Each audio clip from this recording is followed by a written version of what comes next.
Menata hati.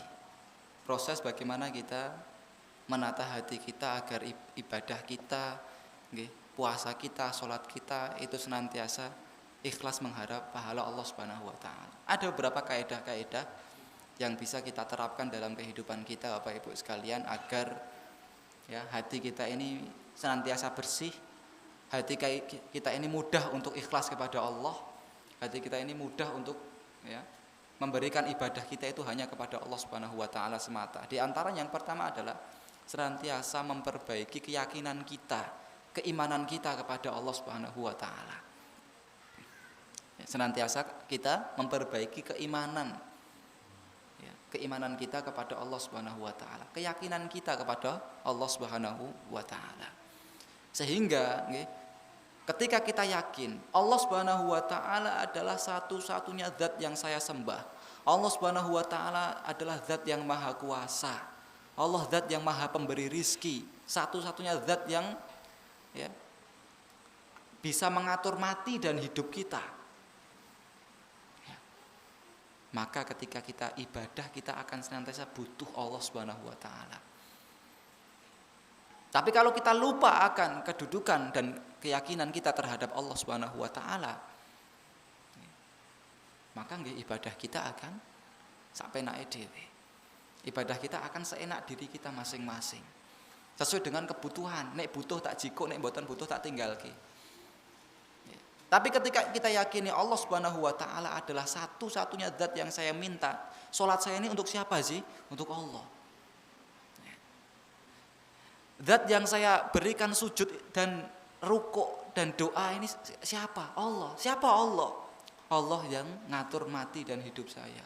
Allah yang ngatur rizki, yang menjadikan saya kaya dan miskin. Allah yang menjadikan mentakdirkan baik dan buruk untuk kehidupan saya ini. Maka kita semakin kita beriman, semakin kita bertauhid kepada Allah Subhanahu wa taala, maka insya Allah akan semakin tertata dan bersih hati kita. Kemudian yang kedua di antara yang bisa menjadikan sarana kita membersihkan hati adalah mengkaji Al-Qur'an. Mengkaji Al-Qur'an. Karena Allah Subhanahu wa taala mengatakan fihi syifaun linnas. Al-Qur'an itu obat bagi manusia. Kalau hati kita ini sakit, obatipun ngaji Al-Qur'an, ngaos Al-Qur'an. Kita ngaji Al-Qur'an, sudah tahu makna, ngajinya sudah lancar, kita cari tahu artinya. Artinya sudah belum paham, kita cari tahu tafsirnya, sehingga apa? Menenangkan ini perkataan Allah Subhanahu wa taala. Sehingga menenangkan ini kalam Allah Subhanahu wa taala. Kemudian yang ketiga di antara yang bisa menjadi sarana untuk menata dan membersihkan hati kita adalah dengan mencari panutan, mencari teladan yang baik. Orang itu akan ngefans, akan nurut ketika apa? Punya idola, Pak. Orang itu jago main bola mesti idolanya Ronaldo atau Messi. Sehingga dia mengidolakan sesuatu yang top. Nah kita ini nyari idolanya kemana? Kalau kita pengen sukses dunia dan akhirat, terpenting akhirat kita, maka yang perlu kita cari teladan atau idola ini nyari tahu dari orang-orang yang sudah dijamin sukses. Jenengan badhe mulai bisnis, sinaune mesti kalih tiyang ingkang sampun kasil ten bisnis, mau usaha oleh-oleh. Maka belajarnya ke orang yang sudah berhasil usaha oleh-oleh. Gak mungkin belajarnya ke sama-sama orang yang baru mencoba usaha. Sama, kita mau sukses akhirat, kita mau berhasil nanti di akhirat, maka kuncinya adalah belajar dari orang-orang yang sudah dijamin sukses di akhirat. Siapa? Rasul dan para sahabat. Rasulullah SAW dan para sahabatnya. Rasul sudah dijamin sukses di akhirat, sudah dijamin surga. Para sahabat beberapa 10 al-basyirin bil jannah, 10 yang sudah Allah jamin mendapatkan surga. Maka untuk sukses akhirat, untuk baiknya hati, baiknya ibadah, perlu kita membutuhkan panutan dan teladan. Dari siapa? Dari Rasul dan para sahabat. Sehingga ketika kita pengen bersih dan baiknya hati, monggo kita belajar dari pribadinya Nabi. pengen menata hati, monggo cari panutan dalam kehidupan Nabi. Kita mau nyari panutan dari sisi apa saja ada dalam diri Rasul Shallallahu Alaihi Wasallam. Ya, mau nyari sosok suami yang idola, ada dalam diri Nabi. Mau nyari sosok pemimpin yang menjadi panutan, ada dalam diri Rasul Shallallahu Alaihi Wasallam.